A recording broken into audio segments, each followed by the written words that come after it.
जी वाहेगुरु जी का खालसा ते वाहेगुरु जी की फतेह। आज हम आपको एक बहुत ही प्यारी कहानी सुनाने लगे। ये कहानी नहीं है, ये हमारे एक जीवन की सच्ची घटना है। तो जैसा कि आपने अक्सर देखा है कि हमारे सिख भाई, उनका लोग क्या करते हैं, मजाक उड़ाएंगे, कभी उनको कहेंगे तेरे 12 बज गए, कभी कुछ।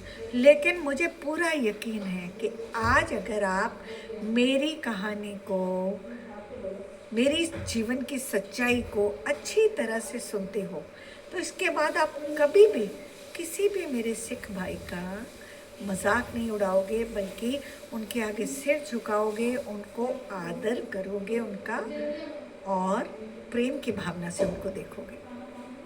तो ऐसा है कि जब मुगलों ने आतंक मचाया हुआ था हमारे देश में, हमारे हिंदुस्तान में, और क्या करते थे वो, हमारी बेटियों को, बहू बेटियों को उठाकर ले जाते थे। रात के अंधेरे में उठाकर ले जाते थे।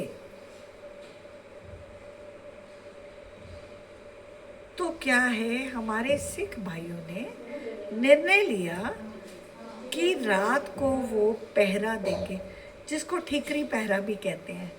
रात को 12 बजे उठकर उन्होंने, क्योंकि वो आधी रात को अंधेरे में ही आते थे मुगल, और बहू बेटियों को सोता हुआ ही उठाकर ले जाते थे। तो सब परेशान थे, सारी दुनिया परेशान थी, पूरा हिंदुस्तान परेशान था।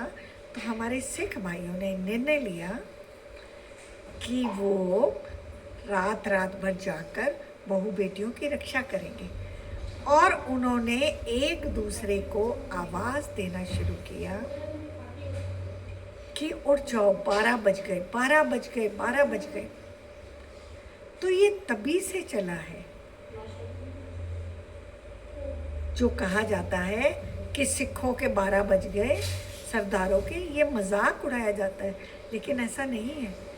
ये वो 12 जो बजते थे, वो सरदार सारे बाहर निकल आते थे, और सारी रात वो हमारे लिए, हमारी बहू बेटियों के लिए, हम सब की रक्षा के लिए अपने हथियारों समेत पहरा देते थे, रक्षा करते थे।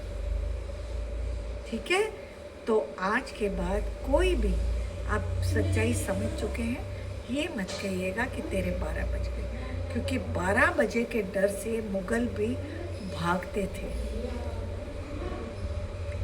वो कहते थे कि 12 बजते ही सरदार पागल हो जाता है, यानी कि ज़्यादा, बहुत ज़्यादा वीर बहादुर, अपनी बहू बेटियों की रक्षा करने वाला। इसलिए याद रखिएगा, ठीक है। तो अब अगर आपको ये मेरी सच्ची घटना पसंद आई है, ज़्यादा से ज़्यादा शेयर कर दो, लाइक करो, और कमेंट भी करो, और ज़्यादा से ज़्यादा पूरी दुनिया तक पहुंचा दो। धन्यवाद जी। वाहेगुरु जी का खालसा, वाहेगुरु जी की फतेह।